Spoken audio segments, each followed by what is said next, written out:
La fibrillation auriculaire. Ça vous semble compliqué? Éclaircissons le tout ensemble. Votre cœur est la pompe qui fait circuler le sang dans votre corps. Chaque battement est déclenché par une impulsion électrique, un peu comme si un chef d'orchestre lui donnait son rythme régulier et sa vitesse. Ce chef d'orchestre s'appelle le nœud sinusal. Il est le stimulateur cardiaque ou encore le pacemaker naturel du cœur situé dans l'oreillette droite. Son commandement se propage ensuite vers le nœud AV et se termine dans les ventricules. Lorsque vous êtes en fibrillation auriculaire, aussi appelée FA, d'autres foyers électriques provenant des oreillettes s'improvisent chef d'orchestre, créant ainsi une cacophonie de directives. Le rythme devient alors irrégulier et généralement le cœur se met à battre plus rapidement. La plupart des gens perçoivent la fibrillation auriculaire sous forme de palpitations ou d'accélération cardiaque qui peuvent être désagréables dans certains cas. Pour d'autres, c'est plutôt une fatigue qui ne passe pas, un essoufflement à l'effort ou encore des étourdissements. Enfin, il est surprenant d'apprendre que certaines personnes ne ressentent aucun symptôme. Leur condition est alors découverte par hasard lors d'une consultation médicale. La durée de ces épisodes peut être très variable. Pour certains, les palpitations durent une courte période de temps, de quelques minutes à quelques heures, et elles disparaissent d'elles-mêmes. Il s'agit de la FA paroxystique. D'autres ont une FA persistante, c'est-à-dire qui dure plus d'une semaine et qui ne s'arrête pas toute seule. Un traitement médical peut être alors requis pour ramener le cœur en rythme régulier.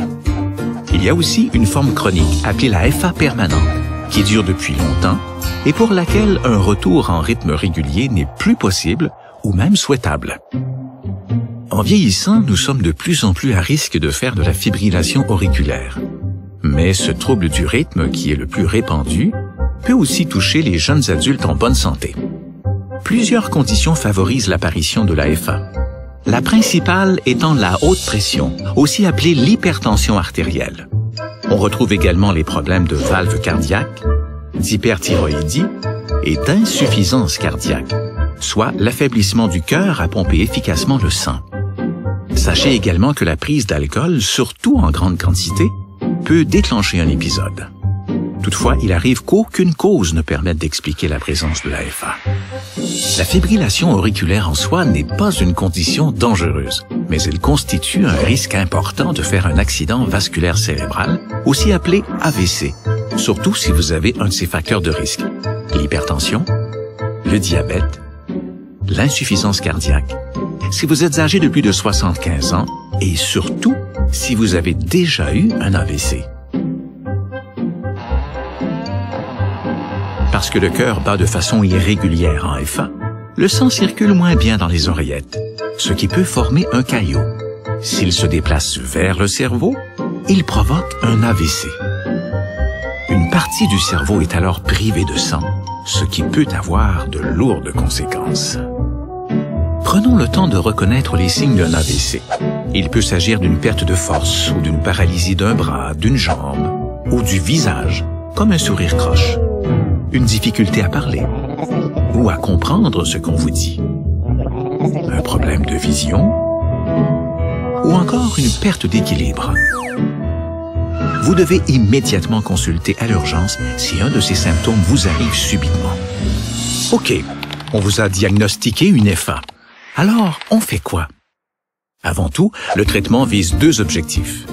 Réduire les risques d'AVC et diminuer les symptômes pour améliorer votre qualité de vie.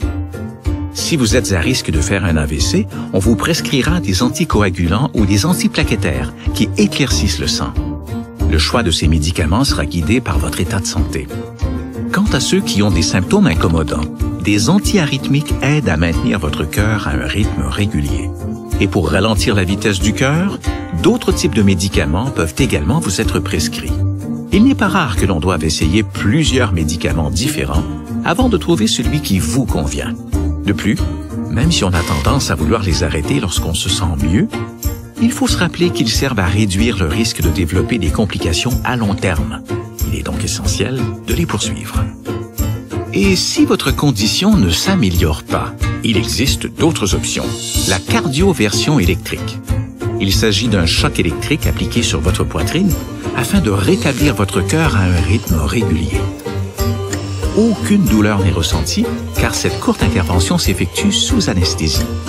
Si les traitements précédents n'ont pas fonctionné, une intervention appelée l'ablation de l'AFA peut vous être proposée. Cette procédure sous anesthésie consiste à brûler les zones responsables de l'AFA. Par contre, elle n'est pas applicable pour tous et elle vise uniquement à améliorer votre qualité de vie. Finalement, il est possible d'installer un stimulateur cardiaque et de procéder à l'ablation du nœud AV. Il s'agit du poste de contrôle des impulsions électriques entre les oreillettes et les ventricules. En éliminant cette zone stratégique, plus aucune conduction électrique, bonne ou mauvaise, ne se rendra au ventricule. Afin de battre, le cœur comptera désormais en permanence sur le pacemaker nouvellement installé. Pour terminer, si vous croyez avoir des symptômes de fibrillation auriculaire, il est important d'en discuter rapidement avec un professionnel de la santé. L'AFA doit être prise en charge afin de diminuer votre risque d'AVC et d'améliorer votre qualité de vie. N'oubliez pas que l'AVC est la complication majeure associée à l'AFA et que ce risque augmente avec l'âge. Le tiers des AVC après 60 ans sont causés par la fibrillation auriculaire. Finalement, gardez à l'esprit qu'un bon suivi médical ne remplace pas de bonnes habitudes de vie. Elle demeure essentielle pour réduire les facteurs de risque associés à la fibrillation auriculaire. Cette partie vous appartient. Il n'en tient qu'à vous de passer à l'action.